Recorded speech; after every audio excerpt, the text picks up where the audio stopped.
Thank you very much. I was handed a piece of paper when I got to the Ballsbridge Hotel, which told me that a band called Wild Rover were on at 9 o'clock over in the refurbished ballroom. So I'm presuming that everybody who's leaving now, it's not because they don't want to hear about the Conservative Party and the British experience, but it's because they're off to have a great time. Now, if I'm doing my job right here over the next 15 to 20 minutes, by the time I go and sit back down over there, most of you in this hall will dislike me intensely. All right? So while we are still on reasonably good terms, I would just like to say thank you very much to Fianna Fáil for giving me the chance to come over and talk to you this evening, and in particular to one of your members, John, who, despite getting a puncture on the way to the airport, actually did manage to pick me up from there with the help of his friend, who was actually taking his granddaughter home from school, and get me back to the hotel. So thank you very much to John for doing that. Right. Now, on the face of it, the British Conservative Party may not seem like the ideal role model for anyone who is interested in coming back after a terrible electoral reverse. You will probably know that after 1997, it took the Conservative Party some 13 years before they made it back to number 10 Downing Street. You may also know that probably for the first 8 of those 13 years, the Conservative Party went round in circles and wasted its time until they elected in 2005 David Cameron. You will also know, of course, that the Conservative Party's triumph in 2010 was anything but. It was forced to share power, something that it hasn't had to do for 70 years, with another party. Nonetheless, I would submit to you that there are actually some valuable lessons that can be learned by any political party from the experience of the Conservatives. In other words, what the Conservatives can do is to teach us some of the do's and don'ts to political recovery. Now, as Noel said, I've written a book about this. It's not like his for sale in the hall out there, but yeah, Special Ardèche Press, I should have said that, yeah. Mine's on Amazon, though, if you're interested. But I'm not going to bore you then with the details of a story which has, if you like, a happy-ish ending. What I'm going to do is cut to the chase, really, and try and give you what I call a 12-step programme to recovery. Some of you may be familiar with the 12-step programme. By making it sound like that, I'm not trying to suggest that Fianna Fáil is anything like a recovering alcoholic. It's simply a useful way of putting it. So, to begin, step one. What is step one? You have to fully grasp the enormity and the scale of the defeat that you faced and the task that you face in the future. This was something the Conservative Party did not do for at least 2 to 3 years. You have to, and again this was something the Conservative Party could not admit to itself for at least 2 or 3 years, admit to the extent to which you are not only despised by most of the people whose votes you are seeking, but derided by them. No one is listening to you. No one believes a word you say. No one cares about you. Now that, in some senses, is terrible news to hear, but it is also, in some ways, an opportunity. You have to realise that your brand, to use the language that the Conservative Party eventually began to use about itself, is not simply tarnished, it is utterly trashed. It is not, in fact, just trashed, it is toxic.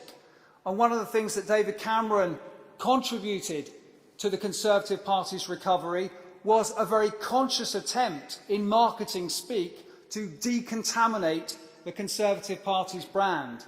It's only by realising quite how bad the situation you are in and quite how negative most people feel about you that as a party you will be able to make the first step on the road to recovery.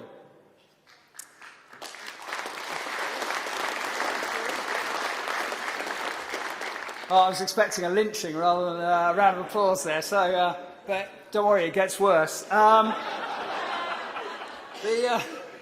The second step is a don't. And here I'd like to use a word that was first used by George W. Bush, and that is don't misunderestimate your opponents. The Conservative Party comforted itself when it lost big time to Tony Blair in 1997 that Labour and indeed the country had been taken over by a lightweight phony who would mess things up, lose control of his party and be gone in maybe 2 or 3 years' time. That didn't happen. You may be able to see through your opponents. You may see them as an incompetent shower, but I can guarantee you that the voters will not get that message as quickly as you have done. Most people, having made a decision, tend to try and stick with it and like to stick with it as long as they possibly can.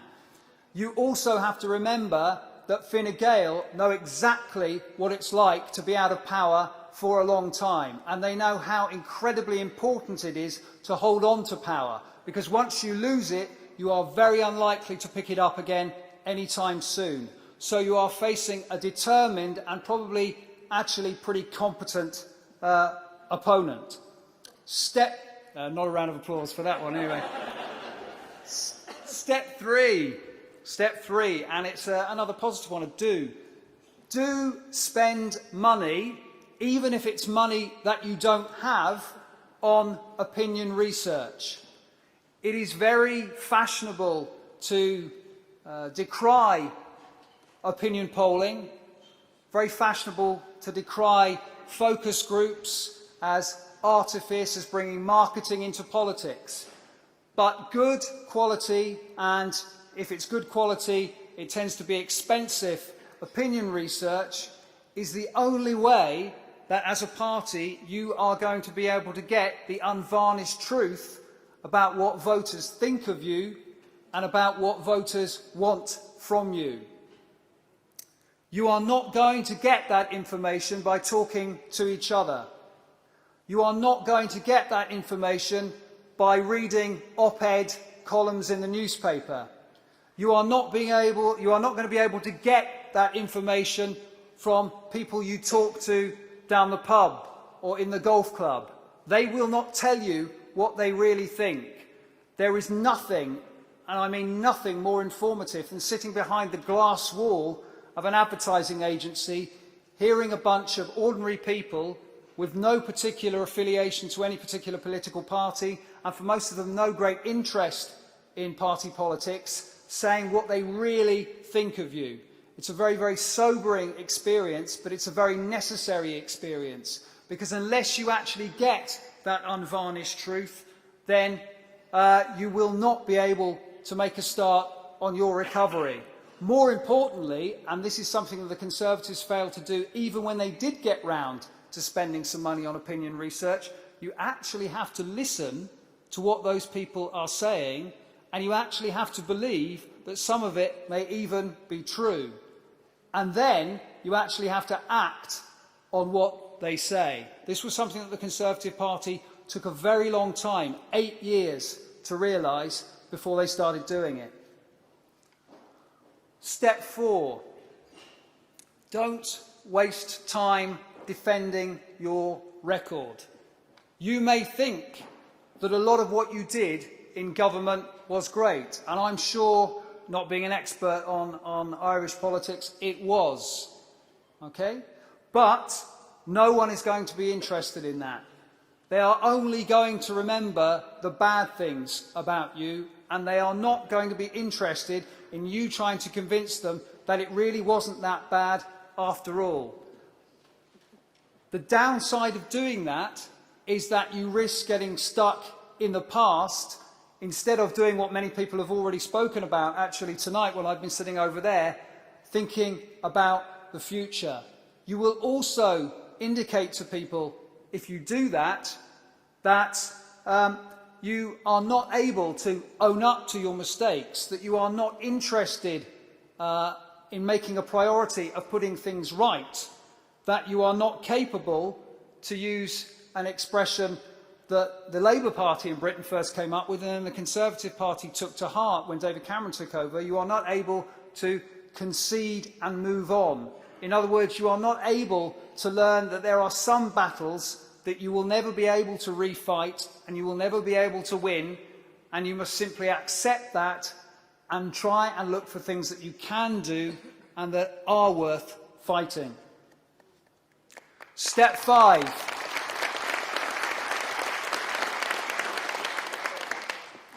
And this is where you really are going to dislike it, I think. Don't waste too much time on internal structural reform. The experience of the Conservative Party after 1997 is in accord with what happens to many defeated parties, many very badly defeated parties anyway. There is a pattern to this which I see in parties all over Europe, and that is the grassroots of a party tend to look to the elites and blame them for what happened. And they ask the elites, therefore, to take what they want more seriously than they did. They want greater involvement in the decision-making in the party, and the elites of parties very often spend quite a lot of time trying to give them that, or at least give them the illusion of that. For the most part, and this was the truth of the Conservative Party after 1997, which instituted a whole range of internal structural reforms, which led, for example, to the grassroots being able to finally elect the leader. The Conservative Party did that, big fresh future reforms, they called it. You may even have heard of some of them. But it was essentially a displacement activity. Okay?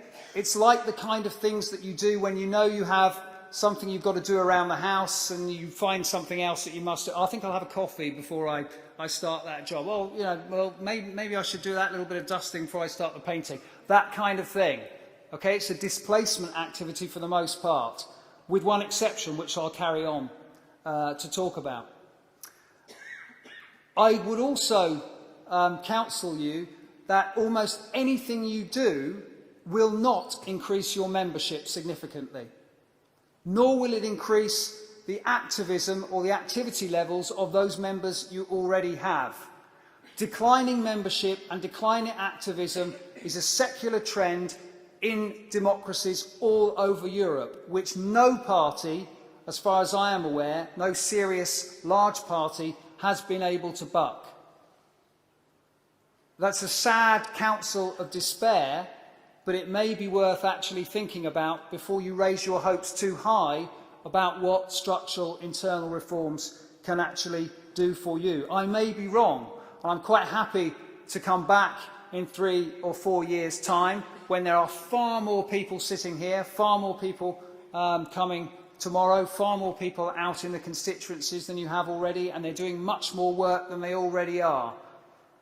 Okay? I'm prepared to be proved wrong, but I doubt, I'm sorry to say it, that I will be. The other problem with internal structural reform is that it risks making you look inward-looking when you should be outward-facing, when you should be concentrating on what you can do for people, not what you need to do for yourselves. The one big exception to what I've just said is candidate selection. That's the one big exception. If you are going to undertake structural reforms, and I've only got the most tenuous grip on what you intend doing, that is the one area that it seems to me does make a big difference. I think in the 21st century, most voters, in as much as they are paying any attention at all, and as I said, most of them are not, like to see parties having candidate selection processes that are broadly democratic rather than being stitch-ups in smoke-filled rooms. So if the reorganisation...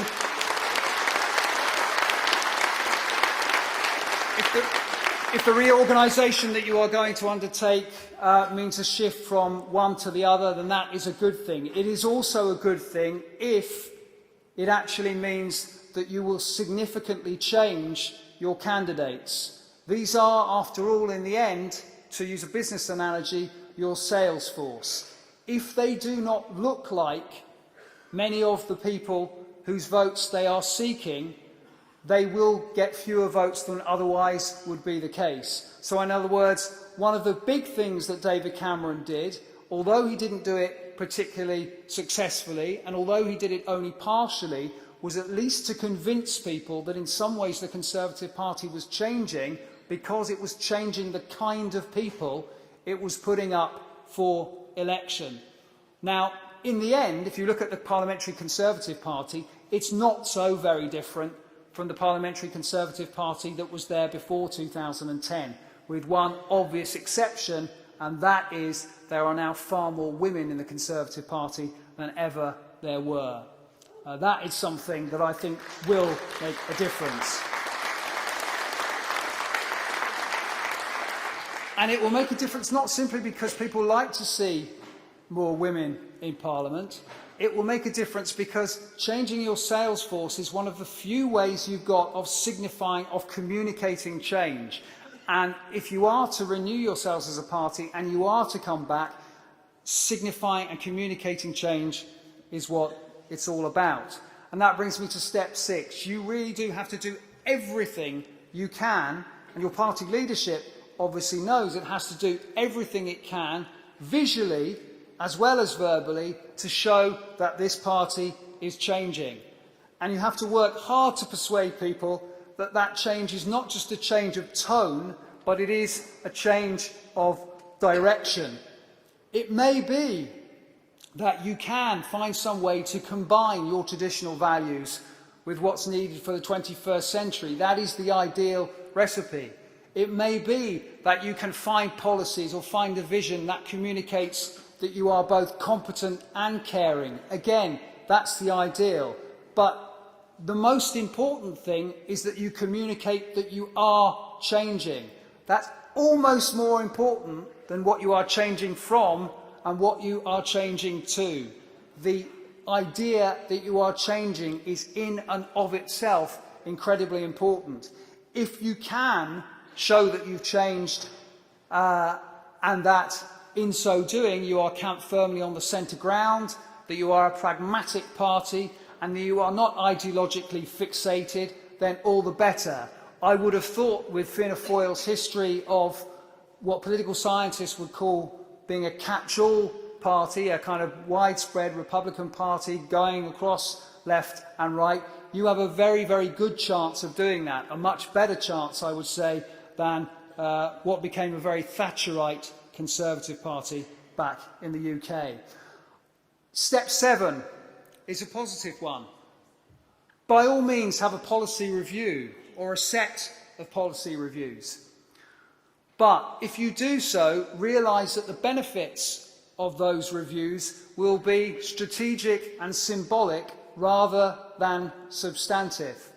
I did an exercise with a graduate student of mine last year where we looked at how many of the recommendations of the policy reviews under David Cameron's leadership in opposition actually fed through into the Conservative Party's manifesto in 2010 and then into the coalition's programme. It was less than 5%. All right? So if anyone runs away with the idea of thinking that by having a policy review which comes up with recommendations, they will be the policies that the party takes into the next election, okay, they hopefully are fooling themselves. Policy reviews are useful because they buy you time. They mean that you don't have to come up with policies too quickly which provide hostages to fortune. If they're bad or if they're good, simply get stolen by the government. Policy reviews are also useful in the sense that they gain you some credibility with the media, with what in Britain and what, I don't know, in Ireland you may also call the chattering classes. Now, their views may not be as important as those of ordinary electors, but there is some evidence to show that they gradually percolate down. In other words, what the commentators say sometimes filters down to the man and woman in the street who by and large aren't paying much attention to politics. They can also cut through directly to the voter if, in those policy reviews, you involve people who are not part of your political movement. One of the most successful things that the Conservative Party did with its policy reviews was to involve people outside the party. One of whom, for example, when they were talking about international development, was Bob Geldof. Now, I'm not saying that Bob Geldof is the solution to Fianna Fáil's problems, far from it. But to use a business analogy, if you can involve so-called brand signifiers, people who've got credibility and reputation with the electorate on particular issues, who stand outside your movement, then by all means do so. They can be a very useful thing. Step 8. Do, of course, spend your time opposing the government, tooth and nail. That's what people expect you to do. That is your constitutional duty. But there's a but here. You knew there'd be a but here, didn't you? But you have to work as hard as you can to avoid the temptation of falling into a kind of populist, bandwagon jumping opportunism, which people can see straight through. The Conservative Party did not learn this lesson until 2005 and spent the years between 1997 and that year going from one populist theme to another, hoping that they would somehow resonate with the public, because they were very often on issues that the public actually agreed with and therefore would garner them some votes that way.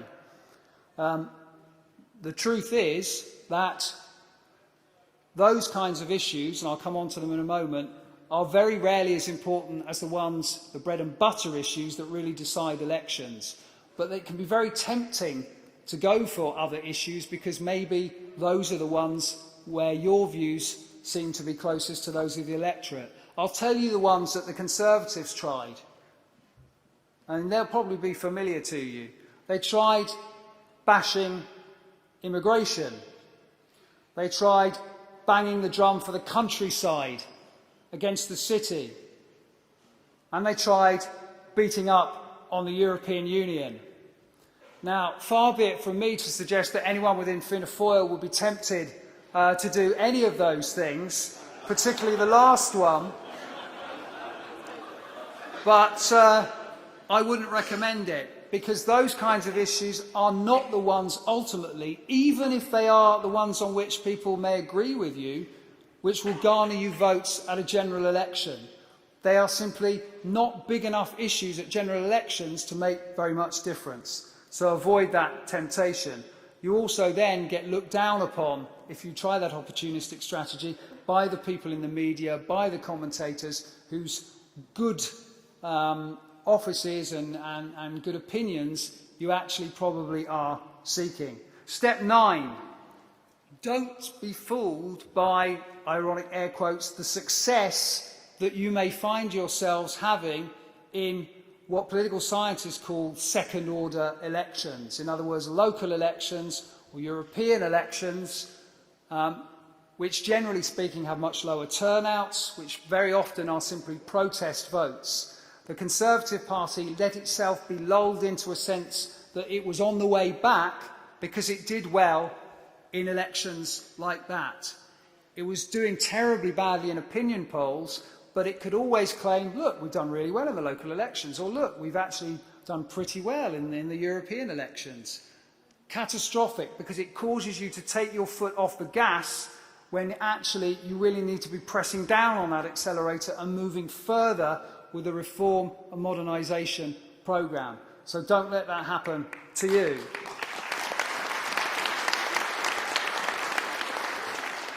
Step 10. Do recognise, and this is where I'm quite edgy actually, because I didn't realise A, that there will be so many of you, and B, that your leader would be on the platform. So I'm desperately thinking how I can change this bit. Do recognise I'm either going to upset him or I'm going to upset you. So I don't know which. Just depends how things go. Or I'll upset all of you. How about that? Do recognise that from my experience, from the Conservative experience, from the experience of parties around Europe, that actually the key to renewal and the key to a comeback in the end is in fact leadership, not membership. Okay? Truth to tell,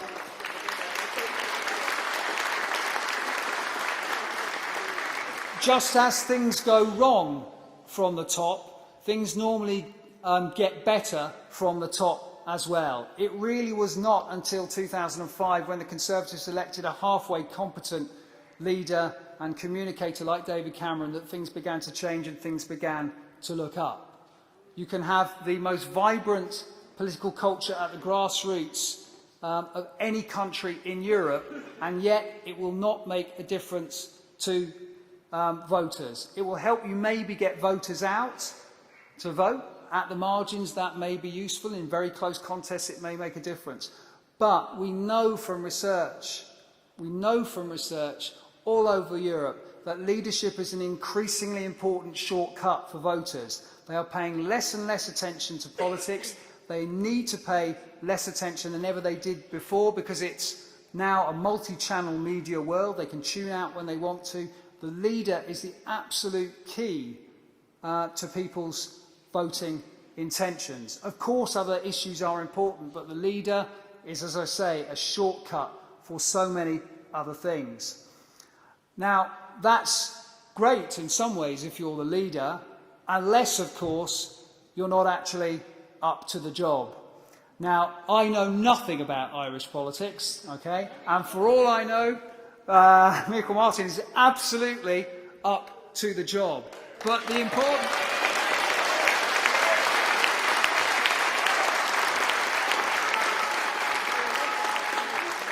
That's a relief. Now, that's a shock. Yeah, that's a shock.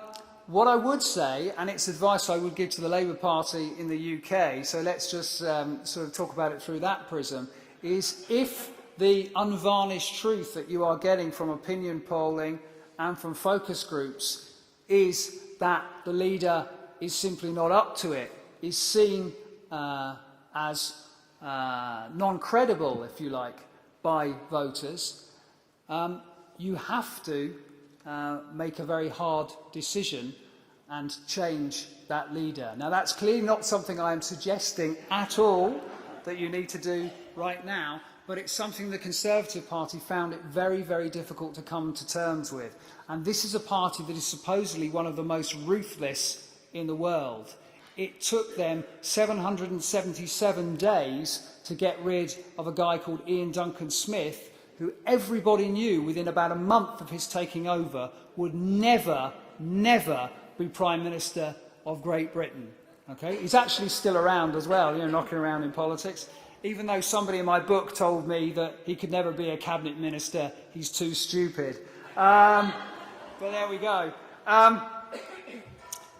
Even if the leader of a party does have those basic qualifications, is seen as credible by ordinary voters, that's actually not enough. Because as David Cameron, I think, showed, in contrast to his predecessors, leaders not only have to do change, they actually have to be change, if you like. They have to embody, they have to incarnate the modernisation and the moderation, in the Conservatives' case, that the party needs to undertake. So, in other words, David Cameron was criticised by many of his colleagues, actually, for repeating something that Gandhi said, which was, you have to be the change you want to see in the world.